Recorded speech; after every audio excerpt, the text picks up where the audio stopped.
Hello again, guys and gals, and I hope everyone is doing well. The next part of our Unit Level 2 series talks about the time known as the New Kingdom of Egypt.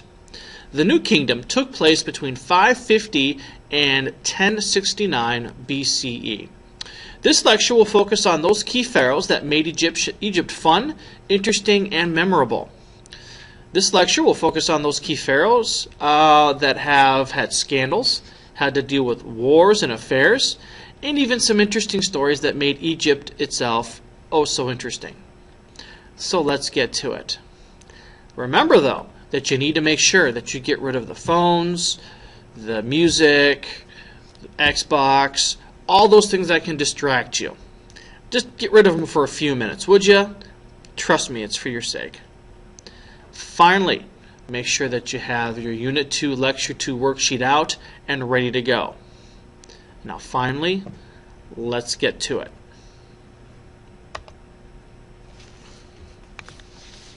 Setting the stage for the Middle Kingdom. The end of the Old Kingdom was due in part to weak leadership. However, artifacts and stories that have lasted thousands of years continue to spark the imagination and interest of so many people even today.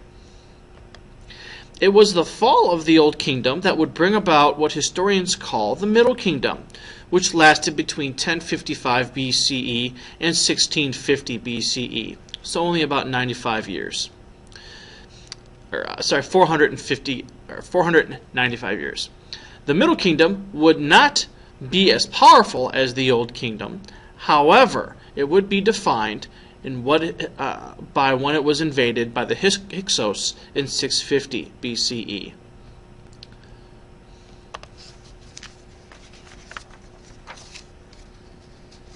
Here we see some artifacts, or we can see artifacts that identify that the territory controlled by the Hyksos.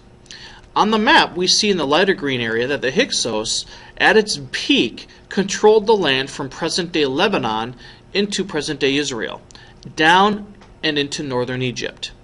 The image on the right describes the Hyksos invading and conquering Egypt. You can see by the image that the Hyksos were able to use horse-drawn carriages and technologies such as bows and arrows, and they also had skilled warriors.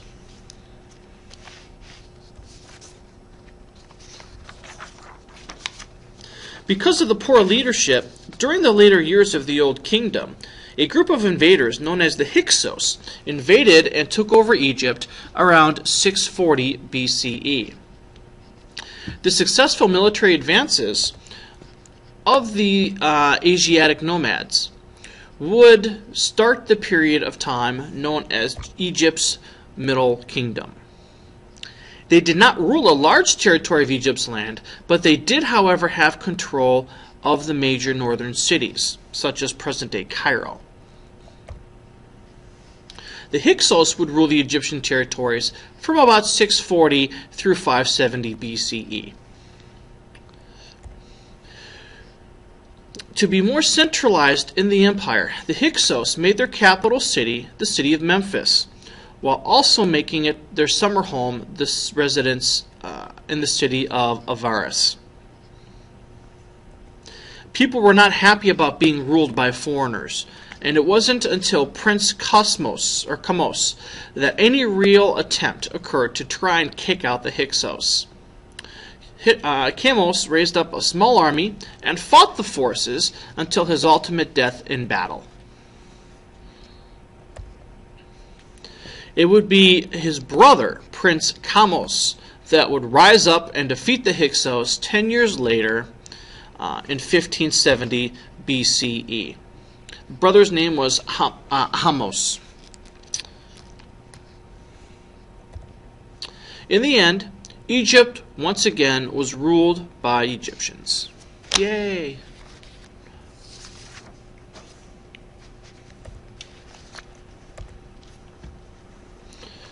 With the expelling of the Hyksos, the New Kingdom also was known as the Golden Age. And it was the Old Kingdom that had been known for its pyramids, But the New Kingdom would become known for its conquests and the building of temples in the area of the valley or the area that we call the Valley of the Kings.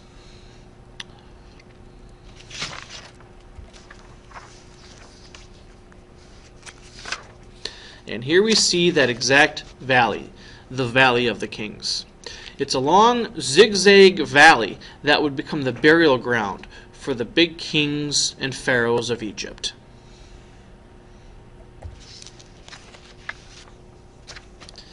Buried throughout the valley, scientists have unearthed dozens of tombs from the pharaohs of the New Kingdom. The large portion of these had been raided by tomb robbers looking for treasures buried within the burial sites.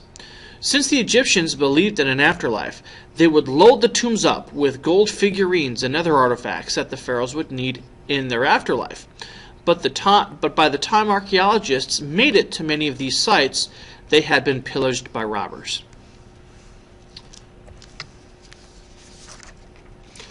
One of the more interesting pharaohs, I think, was the pharaoh Hatshepsut. And here we see an image of her.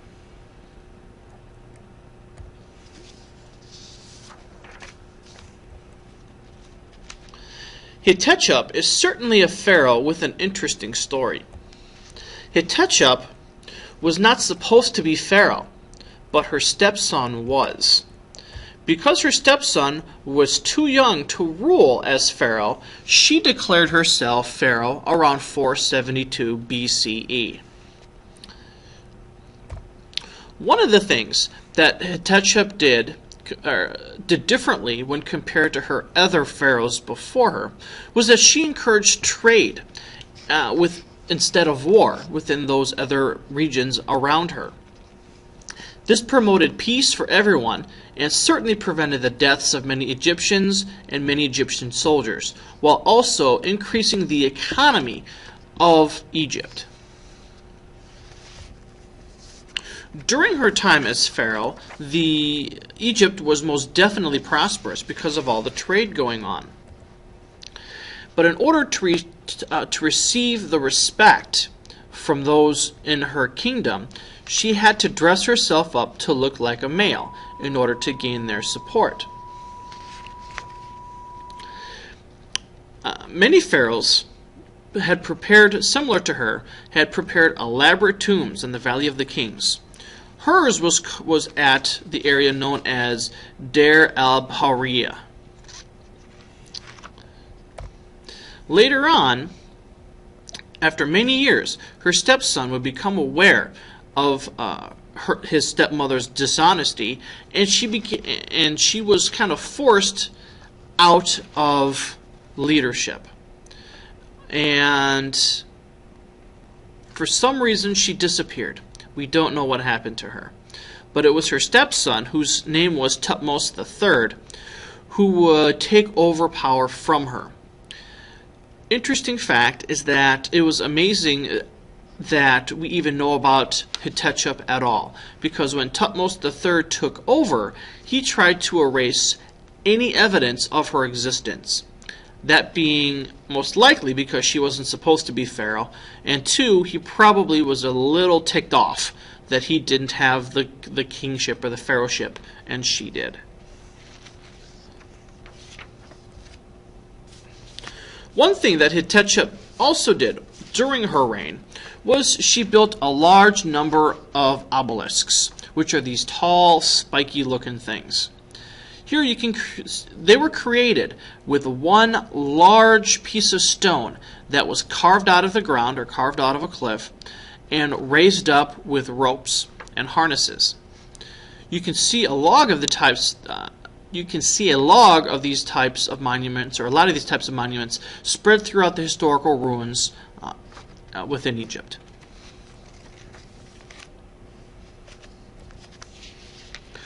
This was to be her tomb right inside the Valley of the Tombs. It was, as we mentioned, known as Deir el-Bahri. Pretty nice place.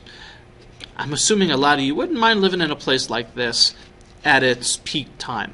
Remember that this is about 3,500 years old, so the fact that it's still there is pretty impressive. Not only that, imagine what it would have looked like after it was built.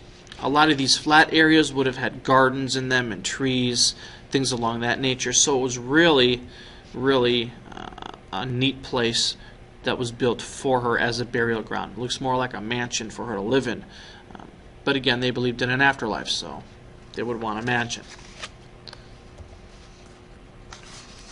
And another view for you to take a look at. And all of this, even the ruins on the left side that have since been knocked down or destroyed, would have been part of this estate. But it certainly was one massive piece of property. Thutmose III was Hatshepsut's stepson, so we'll talk about him next. As compared to Hatshepsut, Thutmose III was most definitely more warlike than his stepmother. Eager to take over, Thutmose may have murdered his mother, gotten rid of her somehow. We're not sure, but all of a sudden Hatshepsut is just erased from history. We don't know what happened to her other than she disappeared and the stepson took over Thutmose. In an effort to have her removed from history, Thutmose destroyed many of the pictures of his stepmother that he could find. Removing these pictures also would erase the person's soul according to their religious beliefs, and that would have prevented them from having an afterlife. I think it's safe to say that Thutmose hated his stepmother. Not only did he want her forgotten from the historical records, but he also wanted her soul to be gone as well, which certainly would have been a massive insult to their religion. Armies, one of the extreme things that Thutmose was able to do was expand his empire into Nubia. He was able to do this at the peak of his reign. From there, it was downhill for his leadership abilities, but he was able to at least conquer more lands into the southern areas of Nubia. But that was pretty much the end of his power from there, where it was kind of all downhill. That was the peak, the positive peak of his empire